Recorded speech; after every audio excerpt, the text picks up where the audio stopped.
This is the Justin Cost Podcast. Brice Meriwether, how you doing? Good. How are you? I'm doing great. I was just out in the garden. Now I'm inside, and I'm happy to talk to you. What have you been up to? A lot of trying to build back what of my empire that I lost. I feel like I was working towards like a specific set of goals and things that I wanted to have accomplished by a certain age, and I've done a lot of that like mentally and spiritually, but not physically manifested, I suppose.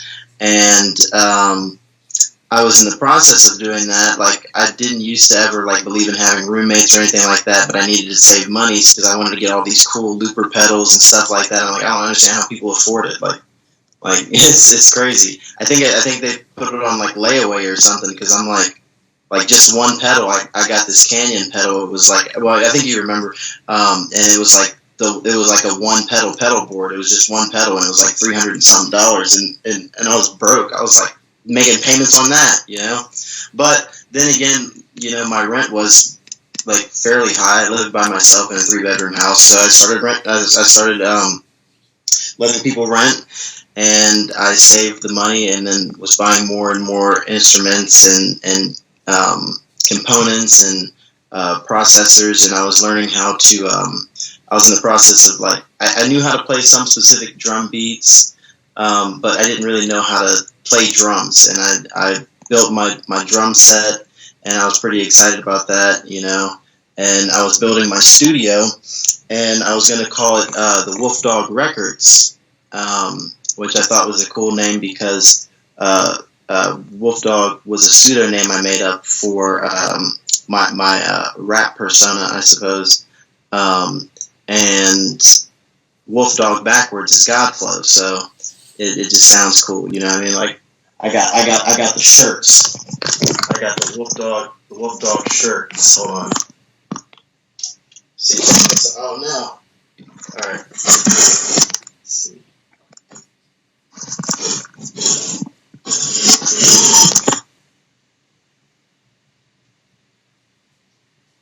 See that? Oh, that's good. Nice. So what's the next step? You got the shirts. You got the shirts. What's the next step? Well, I feel like I was almost there. Like I was doing a lot of stuff I hadn't done before. I was making my own, not just like drum beats, but also like beats on different DAWs. And I was finally using like FL Studio, and I had a really cool laptop, which it was a touch screen, so it was really interactive. And I was doing FL on there, and I had one of those little. It was a Scarlett. I was using a Scarlett, and I had a condenser mic and a bunch of other stuff, and I was like there, you know what I mean? And I had a lot of stuff recorded, a lot of material.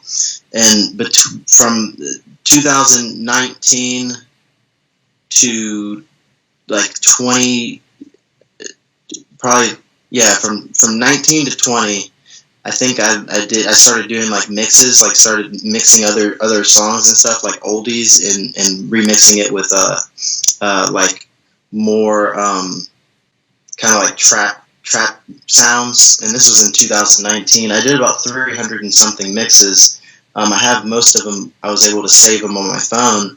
The ones that were backed up to the computer, of course, my computer, the laptop was stolen, so I don't have any of those backed up to that, but they're all backed up on my phone, so I can still access all of them.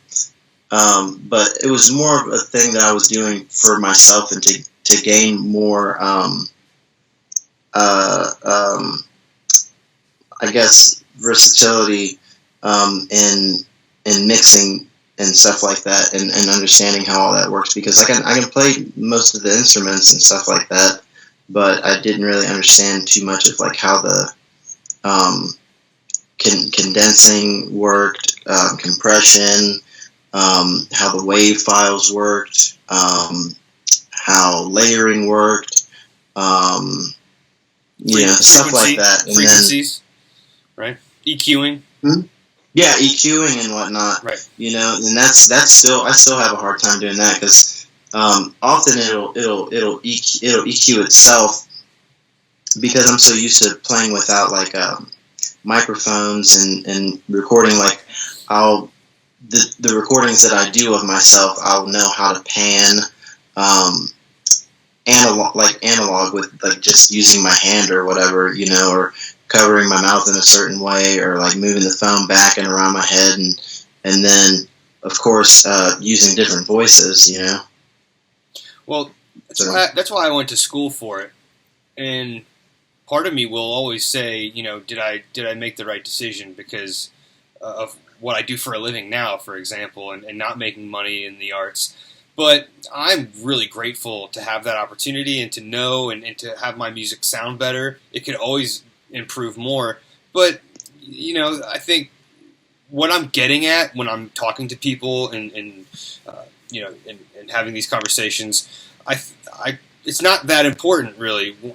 You specifically could be very prolific if you could just get rolling, honestly. And it's tough because you don't want to be in a position where you're holding on to music because you don't think it's ready to be released. I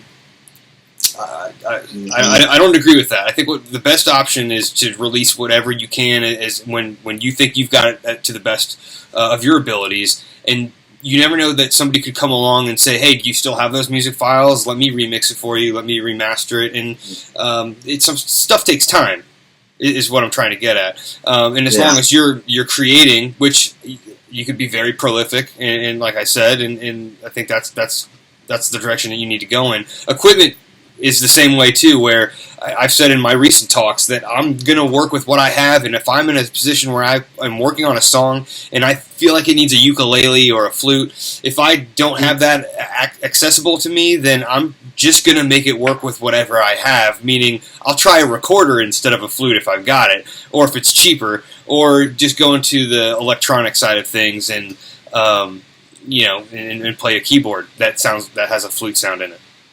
Right. Yeah, I hate doing that. I'd rather, you know, if I can't make it sound the way that I hear it in my head, then I'll just be like, you know, screw it. I'm not even going to play that cheesy, clunky. What are they? That's very that's easy to describe. Yeah, it's cheap sounding is what I mean. Honestly, yeah, you've got it right. Cheesy for sure. Well, do you think that it's best to release everything, or do you think it's good to hold back? What do you think? Well, that's the thing. I'm glad that I do hold back a lot, because there's a song that I've been working on for 10 years, and it just, every time I wait for it to speak to me. You know what I mean? Like I don't like put it in like in a folder somewhere and be like, I'll get back to this in this amount of months or whatever. But I had originally co-wrote the song. I wrote the chord progression and some of the lyrics to the song, and performed it with Old Man River back when we were playing in Yellow Springs in probably like 2010. And you know, I didn't think about playing that song really until maybe 6 years later. And I was like, I really liked this song, but I didn't like how I sang it, because we had Katie sing it. And I don't even remember everything that she said, because she improvised a lot, especially during live performances. And so I remembered my part of what I wrote, and then I just kept building on that. And then just like last year, I rewrote it all out, and I wrote this really in-depth arrangement out of the different parts of that, and then added in parts of my life, and then elements of, like, you know, the Black Plague and those guys that wore those bird masks, and transcendence, and you know, there's a lot of really cool elements in it. And then but there was so much that I had in my head for it. Like there was an orchestra. There was one of those I forget what those big drums are called that you hit with like a mallet type thing. Timpani. It had those. Yeah. It had one of those in it. It had it starts with a P. And it sounds kind of like strings, but it's like really plucky. Mm-hmm. I forget what that's called, but it had that in it, and like cascading guitars parts, and I was able to like emulate everything that I wanted it to be, except the way that I recorded it, because I didn't have the proper equipment. I recorded it on my phone, so there was so much going on. It like the phone couldn't process it, but like it's just like a good example of like. And then just yesterday, I went back to it, and I was like, oh, I could have added this here. And then I'll go through it, and there's so much files stacked on top of each other. There's probably like 30-something vocal layers. And this is the part of like the Dewey Cox story when he's like, you know, getting to, like, I think it's maybe like in his 30s or something, where he's just like, we need more goat sounds, and we need more. We need more didgeridoos. We need more didgeridoos. You can't get carried away with it, because like that's always like a thing in my head, like, oh, I want to make this crazy abstract work of art, you know, but people aren't going to understand it, you know what I mean? And I don't necessarily like those kind of songs. Like I have a whole file on BandLab of just stuff that I do for me, and then there's stuff that I do that I think that would be more kind of like orientated for like you know, like people wanting to get up and dance and like, you know, good vibe type stuff. And then there's like the rap stuff that I do that I don't really do live too much, or like I might have improvised like some rap shows and stuff like that, but like never done a full just like rap show. But I have like 3 albums worth of rap material. But like I was saying about that 10-year song, you know, it's just like it just gets better every time I go back to it. So I'm glad I haven't even tried to like put it out there, because next week it'll probably be even better, you know. Mm-hmm. And it's just like I think that's a good sign that, because a lot of songs like that I've went back to, they keep growing, and I'm glad that I don't really put them out there or anything like that, because like they just get better, because like, and that just shows that I'm getting better, you know, that I'm growing, that I'm producing growth as an artist, you know. So I like the stuff that you put out. That stuff's corny. I mean, I think it's dumb. You know what? My main question for you is, when I see you post those videos and some of those songs, mm-hmm. What does it feel like for you right before you pick up the guitar? What kind of feeling do you have?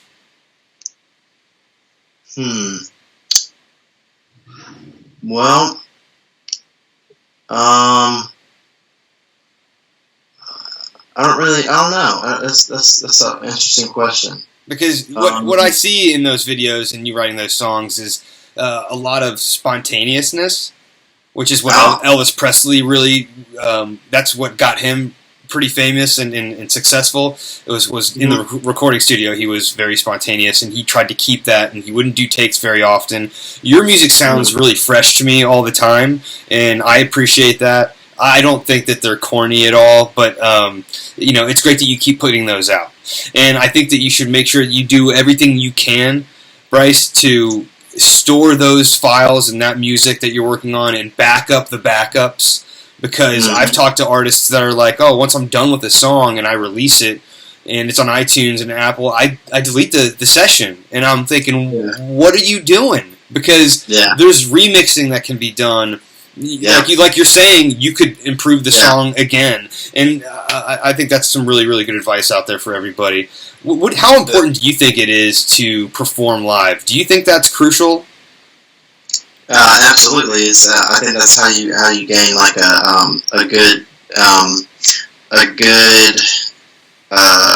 persona for your fans or the public, and live performances is really how they will know you and how they will see you. So yeah, of course, because you can't just be behind. There's so much. What are they called? SoundCloud rappers, I think. They hide behind SoundCloud, but I bet I bet they aren't really that good at live performance because they're so used to being in front of a phone or a computer or something like that.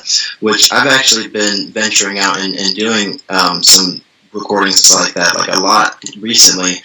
Like at least within the last couple months, I've probably done like 20 or so, and it's all like it's very like jazz influence, kind of like I'll take some random piano fills and then I'll play them backwards and then I'll put a beat to it, which I kind of got the idea from that. It was something I was doing before. I realized that it was something that J. Cole did with that Ronnie Foster's tune, which that Ronnie Foster's tune is one of the most sampled jazz songs in rap music. But the neighbors song by J. Cole, that beat was Ronnie Foster's tune that I think he changed the key and he slowed it down.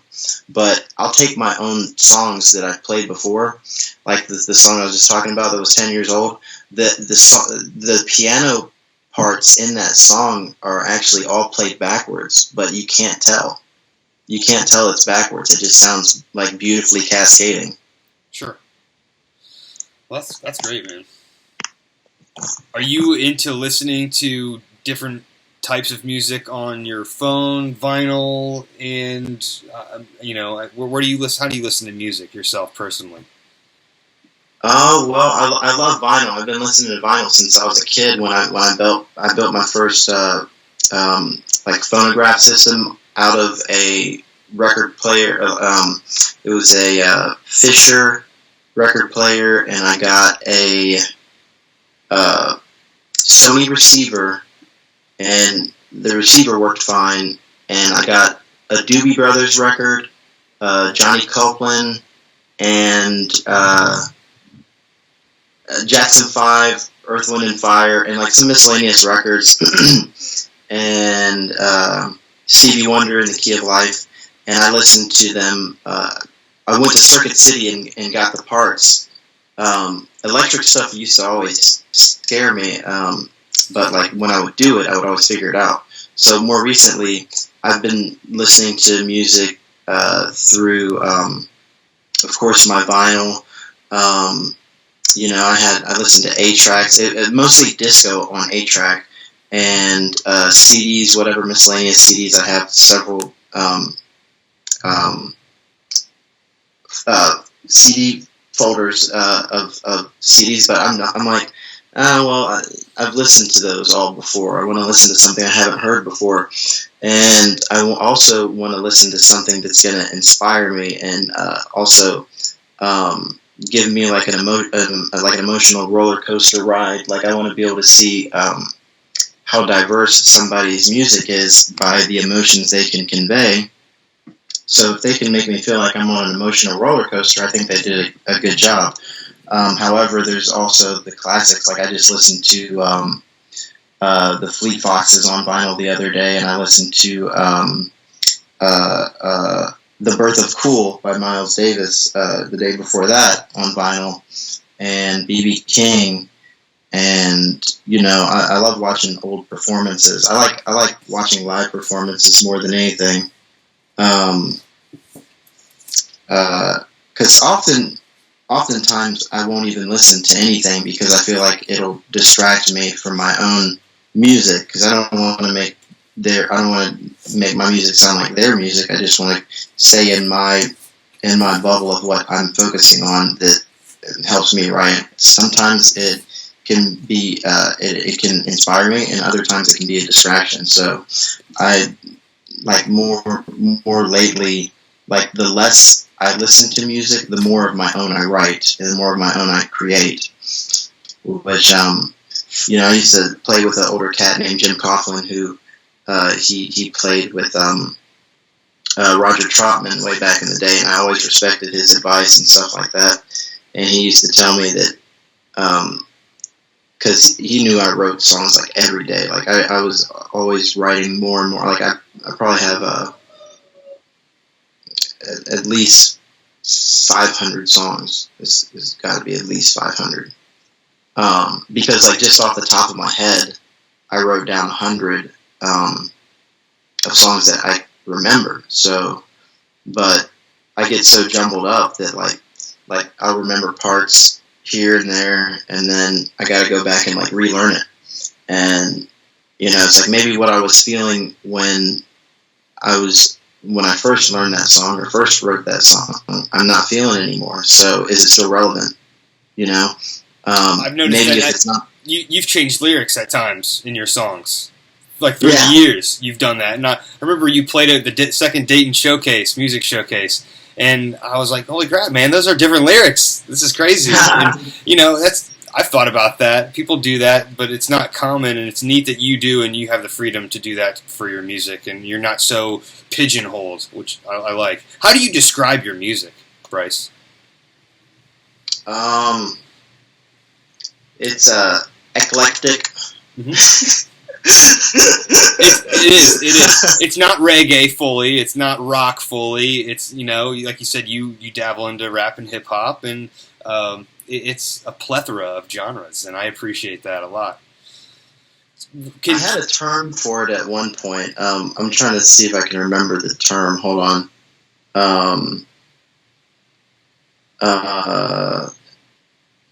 I made a term up. I don't remember what it was. But for the style of rap that I did make up a name for that style of rap. I just called it like the nightmare sessions or nightmare rap. And it was kind of like the Suicide Boys before they were really popular. It was just kind of like real eerie but funny at the same time. Mm-hmm. But I think the Suicide Boys got popular maybe in like 2017 or somewhere around there.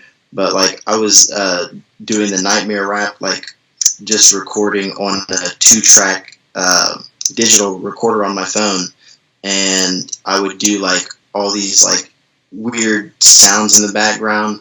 It was like psychedelic rap. It was like eerie psychedelic rap, and I don't know how I would do a rap performance because I don't want to play a track. Like I like all the organic elements of live music. So I would have to do like there'd have to be a piano going on with drums and then maybe one of those what are those pad machines called? Like maybe a synth pad or something like that. Yeah, something like that. Yeah, and it's just so much that has to be involved for that. Is what you're talking about. Maybe there's an easier way to do it than what I'm thinking, but like that's why I'll rap on just piano. Some of my raps I'll just play the piano and rap over that. So there's a guy, his name's John Zorn. I don't know if you've heard of him. He's a jazz guy, and he's been around forever. He's like in the New York scene, and he's a composer. He gets a lot of his musicians in the studio, doesn't play very often, and coordinates. His music is really hard to find. And in 2020, I had found his music on YouTube and some albums I really liked. I'm all about listening to new music, just like you are. I'm constantly wanting to hear something new, and this guy makes his music very hard to find, and I see you in that strategy because you haven't released very much, and I think that as you perform live, you're going to start having people, and you need to at some point say, where can I listen to your music? And once you get there, maybe make it some stuff secret. The mystery box is really important, and the fact that you don't have much that releases makes people want it more.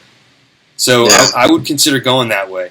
Are you able to do any performance for me at all for us right now? Yeah, I actually wrote down one day when I had some time. I wrote down 6 albums. I wrote down the album title and the songs that were going to go on them, and I wanted to have all that done before I was 35. I don't think that's going to happen. I don't know. But, I mean, I could do it, and it's like, whoa, where did all this come from? You know what I mean? I've seen artists do that. Like, there's a lot of great artists out there who, like, I'm like I'll be listening to currently, or I'll see like. Are you familiar with Jacob Collier? No, it does sound familiar though. So this kid Jacob Collier, he's from the UK, and he has what's known as perfect pitch. So he can actually sing semitones, and he does a lot of recording. He'll record himself in those square boxes, and it's crazy because there's one other modern composer who did Amazing Grace in semitones, and it's really interesting to listen to because like Western music is the only music that where there's a set range of like notes in a scale, because I think it could potentially be infinite, right? Yeah, one student asked me once, I was an instructor at International College of Broadcasting, and I'll never forget it. One student was like, there's way more than 12 notes, teach. And I'm like, okay, all right. There's always one student that's that way. And sure enough, we looked up a video, and there are many, many notes in semitones, and we have just stuck to the 12, just to keep it easy for us. So, right. A lot of songs, Brice. A lot of songs with 12 notes. But it's crazy. So I do a lot of alternate tunings, and I will actually tune the guitar. I don't even think about what the tuning is going to be in my head. I don't think that, but oftentimes I'll look at the tuner later, and it'll be like bouncing in between, a sharp in the note. So, and that's what makes some of the tunings that I use so unique. Like there's my favorite song that I've ever recorded was just me on guitar and some weird tuning, and I was improvising. And I actually I posted it on Facebook not too long ago. It was called "Darling, the Lights Won't Turn On," and I was like, this was in 2014, and I just recently thought about like, why don't I just like compress it and then put it as a wave format so that I could do a couple vocal layers, and then maybe I'll add some guitar over top of it or some piano or something. But unfortunately, it was recorded live. It was just me on the guitar, so I can't separate the vocal and the guitar. But I love that the most. You know that. Yeah. Yeah, I mean, it's got to be organic, authentic is key, and that's what people get with your music. So what do you got for me? What song are you playing? I guess I'm going to do a song that you've never heard, or I could do Borderline. I like Borderline. I'm not going to do Borderline. I'm going to do a song you've never heard. I wrote this. I listened to Borderline literally 2 days ago, just to let you know. Yeah, the drums you did on Friends with Benefits is killer. I love it. And Candy Girl. I mean, all of it was good, but like it was. There's just some that are like in the pocket. Like in the pocket, I think you would say like it's got that extra oomph that makes it so funky. I'm like, I want to do live shows with you, but one day, I'm down with it. So this song is called Other Side, or On the Other Side, and it was kind of like I just wrote it out one day because I was thinking of the words that went with these chords or this progression that I was playing, and I mean it kind of like just flowed itself out. So I didn't really have to put too much thought into it. It just kind of wrote itself like most good songs do. Sweet. Well, I'm excited to hear it, man. All right. I wanted to do it on electric guitar because I've rebuilt my electric guitars several times as well, which I'm glad I haven't done shows with them when they weren't as good as they are now, before I got into capacitors and tone chasing and all that weird stuff that people obsess about and all the purists and whatnot, and it's got to be tubes and whatnot. No, but I did want to make a bass and a guitar at the same time, so that when I turn the potentiometer down, it picks up on the other side if you run them in I think it would be in series, that all the volume isn't real. Like, it's just the electromagnetic frequencies passing through a washer on a potentiometer, and it's allowing it to. But the capacitor is what allows the treble and the bass. So I figure if I put two capacitors, one on each of the potentiometers on my Telecaster, that I could turn one all the way down and then just do some crazy bass solo, and then turn it back up and then go back into my guitar. A good idea. It worked. Yeah. It worked. And I wanted to be able to show that off, which I haven't yet. So I'll just stick to the classic acoustic style, you know. But I wanted to do it on the electric. Well, we'll get you back on again, man. Dig it. All right. On the other side.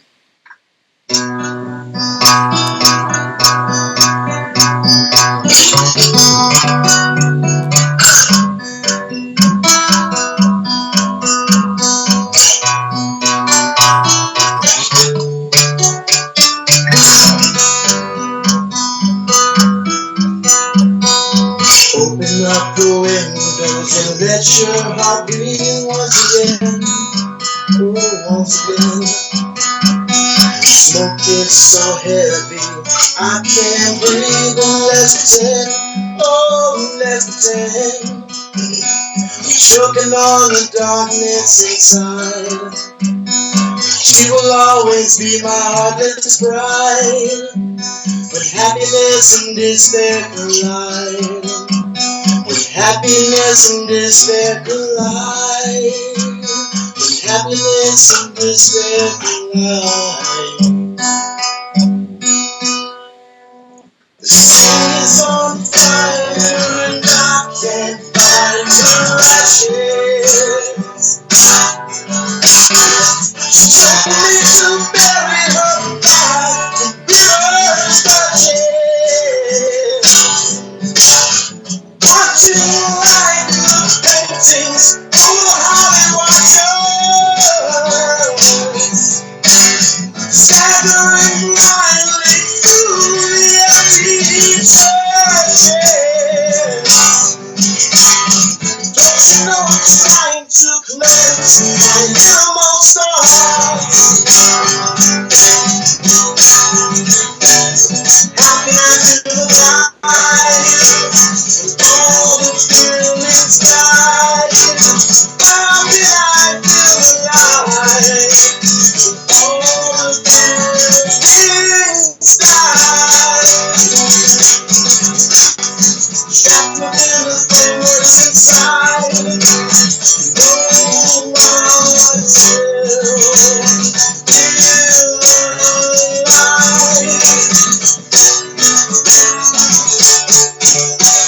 still feel alive.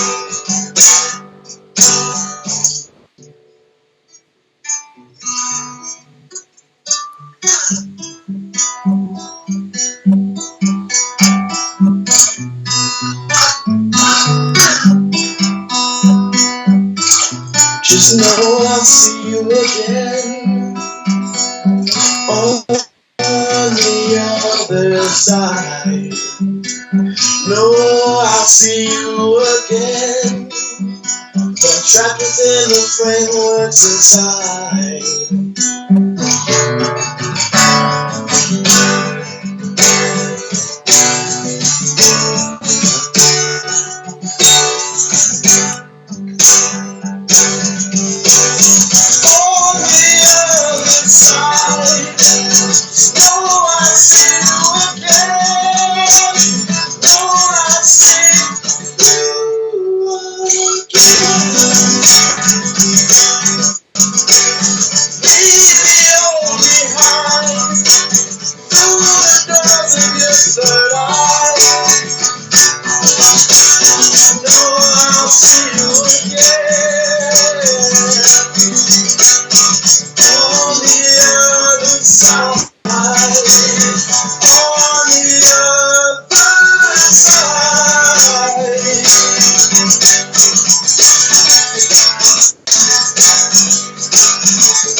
On the other side.